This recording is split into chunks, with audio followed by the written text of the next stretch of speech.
Olá, galera da primeira série, beleza? Professor Luciano mais uma vez com vocês, trazendo um assunto sobre características dos seres vivos, com um enfoque maior lá na parte do metabolismo e na homeostase, que a gente já vai entender o que é cada coisinha dessa. Então vamos lá, características dos seres vivos, principalmente no que se refere, primeiro, ao metabolismo de um modo geral, que a gente vai entender o que é metabolismo, ok? E o que é homeostase, e focando isso a nível de meio ambiente e a nível de saúde humana ou dos animais de um modo geral. Eu sei que você sabe o que acontece com o nosso corpo se a nossa temperatura subir demais ou descer abaixo do normal. Então, beleza, gente, o que pode acontecer com o nosso corpo, né? A gente tem uma temperatura, nós somos animais de temperatura constante. O que acontece se ela subir demais ou descer demais? Então vamos lá. A temperatura corporal, já acima dos 37,3, do 36,5 até 37,2 ainda não pode ser considerado ainda como uma febre. Agora, a partir dos 37,3 já está indicando o chamado estado febril, que pode estar ocasionado por alguma infecção que está se alojando no nosso organismo, ocasionado por um vírus, por uma bactéria, enfim, né, por um agente qualquer. Já está gerando ali um processo infeccioso. No caso de temperaturas abaixo do normal, abaixo do 36,5, pode significar daí um outro caso, um caso chamado hipotermia, que é o contrário do primeiro caso ali da hipertermia, que seria a febre, né? Isso pode ser um agravante aí para a saúde do nosso organismo, de um modo geral, porque ele pode comprometer diretamente o metabolismo dos órgãos internos e tudo mais. Muito bem, gente. Uma reportagem da Super Interessante que também dá um gancho para esse tema que a gente está falando, que fala o seguinte: fazer musculação pode tornar você mais resistente ao frio. Essa é a afirmativa. Você já se perguntou por que trememos quando a gente sente frio? Quando você está com frio, a primeira sensação já é o tremor, né? Aquele tremor de frio. Ele é um mecanismo de defesa do nosso organismo contra baixas temperaturas, tá? Então, a partir do momento que você começa a tremer, você agita essa tua musculatura, né? Os pelos também, eles eriçam de maneira a você não perder calor e te ajudam a manter a temperatura interna. Ou seja, protegendo os órgãos, ainda mais que a gente se fecha, né? Fechando principalmente o tronco, né? Onde está o coração, o pulmão, a gente consegue manter um pouco mais essa temperatura corporal, tá? Quando os músculos tremem, eles intensificam a produção de calor para tentar manter o seu corpo a temperatura padrão de 36,5, como a gente falou ali no início. Isso, é claro, não te impede de morrer de hipotermia. Claro, tem um limite, né? Um limite para tudo ali.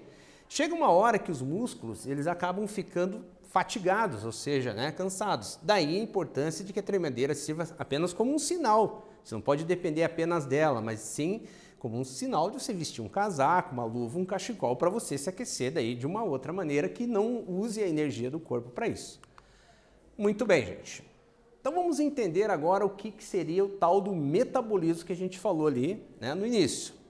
Metabolismo trata-se de reações químicas existentes no organismo que garante as necessidades estruturais e energéticas de um ser vivo. Então, ele é algo que está acontecendo o tempo todo, mesmo com você dormindo, para manter a tua vida, vamos falar assim. De um modo geral, vamos falar manter a tua vida.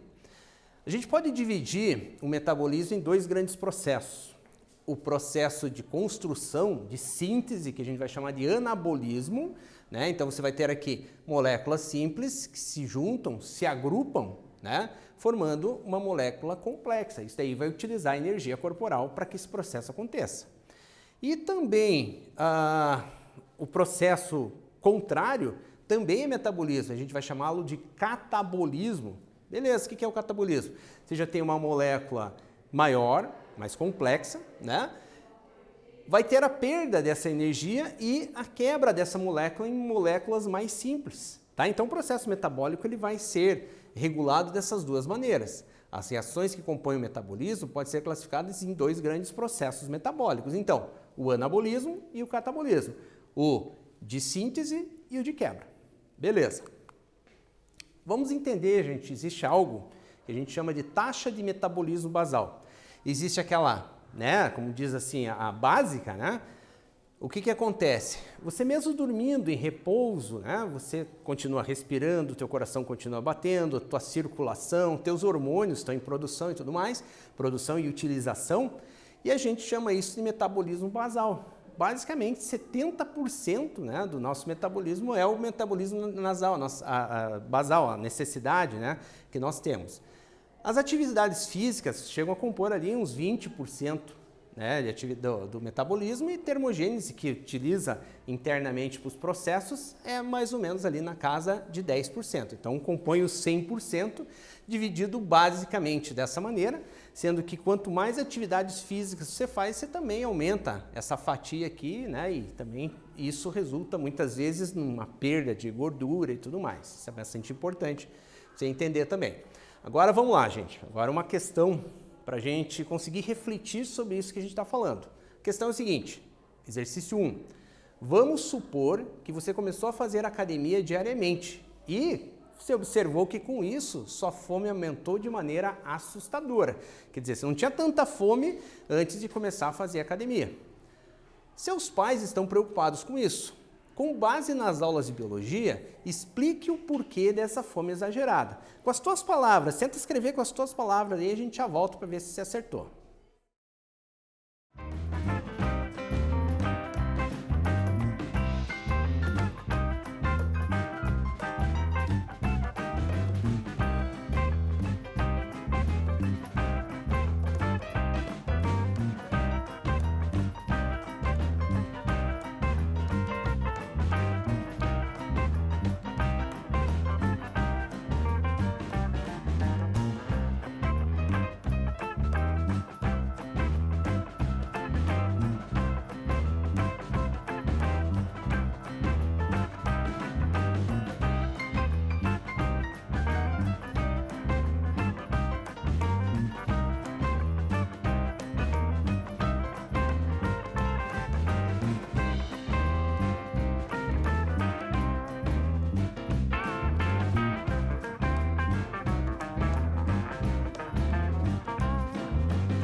Vamos lá então, pessoal, vamos ver se acertou. Então você começou a fazer academia, tá? Então você não tinha tanta fome num primeiro momento. Só que a partir do momento que você passou a fazer academia, passou a aumentar a tua atividade física, você teve um aumento assustador da fome e seus pais ficaram preocupados. Então vamos tentar explicar, vamos ver o que vocês escreveram aí. Vou colocar com base a minha resposta e vocês veem mais ou menos se ficou parecido. Sua fome aumentou porque a taxa do seu metabolismo também aumentou, consumindo um número maior de calorias por causa do exercício. É óbvio, se aumenta a atividade física, aumenta o consumo de calorias. Seu organismo, então, pede a maior quantidade de calorias para repor o que foi perdido. Então, teu corpo está pedindo aquilo, mas cuidado nessa hora para não colocar tudo a perder. Por quê? Se você faz academia, você consome, aumenta a fome e você responde, obedece a esse pedido do teu corpo, assim, integralmente, claro que você vai pôr tudo a perder, você vai voltar aqueles quilinhos que você conseguiu queimar através da atividade física. Muito bem. Existe, então, como eu falei, a taxa de metabolismo basal, que a gente chama de TMB. E assim, gente, ela muda de homem para mulher por causa de várias questões hormonais, né, musculares e tudo mais. Então, as taxas de metabolismo são calculadas através de uma fórmula, né, que a gente chama de taxa de metabolismo basal, em que a gente coloca como variável o peso, a altura em centímetros e a idade. E coloca aqueles valores que eles são fixos na fórmula. Você vai encontrar umas variáveis dessas fórmulas, mas que vão chegar no mesmo resultado. E da mulher também a mesma coisa. Peso, né? Altura, sempre dada em centímetros, e a idade. Beleza. Dado o cálculo que você vai chegar, vai fazer o cálculo, vai transferir ali aqueles valores para a fórmula, né? Você vai chegar a querer saber daí a tua necessidade diária de calorias. Porque você vai ter num primeiro momento o valor daquilo em estado, por exemplo, dormindo, né? Ou seja, parado. E aqui a necessidade de calorias já de acordo com a tua atividade diária. E vai variar essa atividade diária de acordo com o teu tipo de comportamento, né? Com o teu tipo de atividade diária. Então, por exemplo, se calculou a TMB, taxa de metabolismo basal. Se você for sedentário, pouco ou nenhum exercício, você não faz nada assim além, por exemplo, de trabalhar sentado ou uma atividade, né, de pouca gasto calórico, você só vai multiplicar por 1,2. Se você é levemente ativo, faz exercícios leves diariamente, você já multiplica por um pouco mais. Isso significa que você pode comer um pouco mais sem aquilo se transformar em gordura no teu corpo, em depósito de gordura.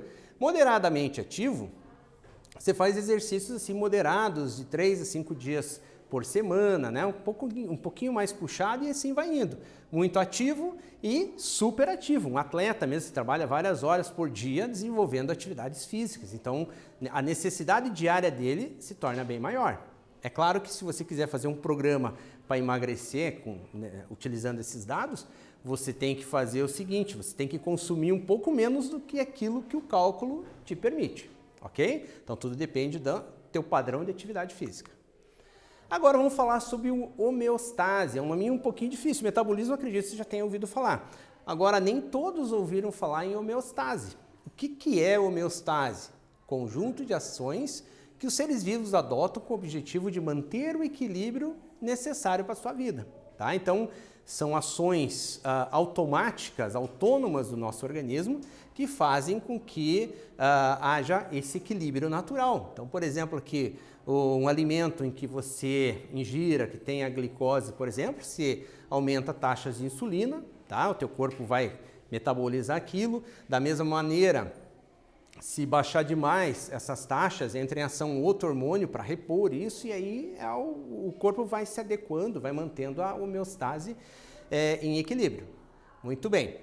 Agora, quais são os tipos de homeostase que a gente pode citar? Então, tem vários tipos que a gente poderia colocar aqui como, né, tipos de busca do equilíbrio dinâmico, né? Ecológica, refere-se ao equilíbrio nos ecossistemas. Então, a gente está vendo uma regulação automática dentro dos ecossistemas, né? Entre os indivíduos que compõem esse ecossistema. Mas também existe aquela homeostase que a gente vai chamar de biológica, que corresponde à manutenção do ambiente interno, ou seja, dos seus fluidos corporais. E também nós temos ali a questão da homeostase humana, que além dos fluidos, Ela inclui fatores como a temperatura corporal, a salinidade, o pH, concentração de nutrientes e assim vai. Vamos a um exercício aqui mais uma vez, gente. Num bate-papo durante o intervalo de aula, seu colega disse estar meio febril. E como você havia acabado de escutar na aula de biologia, como você escutou agora, por exemplo, você afirmou a ele ser coisas da homeostase. Ele achou estranha essa afirmação. Acho que provavelmente nunca tinha ouvido falar da palavra homeostase. O que você explicaria para ele? Então vamos definir homeostase com as tuas palavras como se estivesse explicando para o teu colega. Então dou aquele tempinho para você tentar fazer aí.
Então vamos lá, como que você explicaria para o seu colega o que seria a tal da homeostase? Explicaria com as próprias palavras que homeostase é o conjunto de estratégias do organismo para manter as condições corporais em ordem e que a febre certamente era uma resposta a uma provável invasão infecciosa. Então, até mesmo a febre, até mesmo a resposta da imunidade é uma busca da homeostase, para defender o organismo, para expulsar. Então, a febre acaba sendo uma resposta natural, certo? Aí a gente tem que monitorar para que ela não acabe comprometendo também outras questões ali. Agora vamos falar da homeostase no corpo humano. Em condições normais, os seres humanos possuem temperatura ideal, pH do sangue, que a gente vai considerar como ótimo, pressão arterial estável e níveis ideais de glicose no sangue. Então, o corpo demanda de uma necessidade de controlar isso aqui, e ele controla, realmente. Tudo isso sustentado graças aos processos fisiológicos que acontecem de forma organizada, né? Então, mostrando como que acontece a homeostase no nosso corpo. E aqui nós temos o seguinte, nesse sentido, como que o corpo faz a chamada regulação térmica, né? A chamada endotermia, ou seja, o calor interno do corpo, é uma característica que alguns animais possuem para manter a temperatura corporal constante. Nós somos seres que mantêm essa temperatura constante. Nós somos animais como nós, mamíferos e aves, temos essa característica, né? Apenas com auxílio do seu metabolismo. O próprio metabolismo vai fazendo isso, mesmo com as variações de temperaturas do meio externo. Por isso, trememos diante do frio.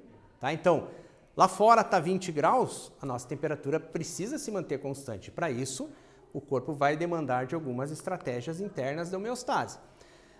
Regulação química. Quando há aumento nos níveis de glicose no sangue, por exemplo, a insulina realiza ação hipoglicemiante, ou seja, para baixar a glicemia. Por outro lado, quando ocorre a queda nos níveis de glicose, o glucagon atua com uma ação hiperglicemiante, ou seja, para elevar novamente. E a regulação hídrica, né, quem vai fazer esse papel, são os rins, que são responsáveis por excretar ureia e regular concentrações de água de vários íons no organismo. O hormônio ADH, né, o hormônio antidiurético, evita a perda de água e desidratação no organismo. Então, há uma regulação ali da quantidade de água no nosso corpo. O que estudamos então nessa aula? Revisando, o metabolismo é o conjunto de reações químicas existentes no organismo, que garante as necessidades estruturais e energéticas dos seres vivos. Também vimos que a homeostase é o conjunto de ações que os seres vivos adotam com o objetivo de manter o equilíbrio necessário para a vida, e que a homeostase se aplica a nível de meio ambiente e a nível de organismos de um modo geral. Muito bem, então nessa aula de hoje nós vimos ali a questão da homeostase e tudo mais. Então espero que vocês tenham gostado e até uma próxima.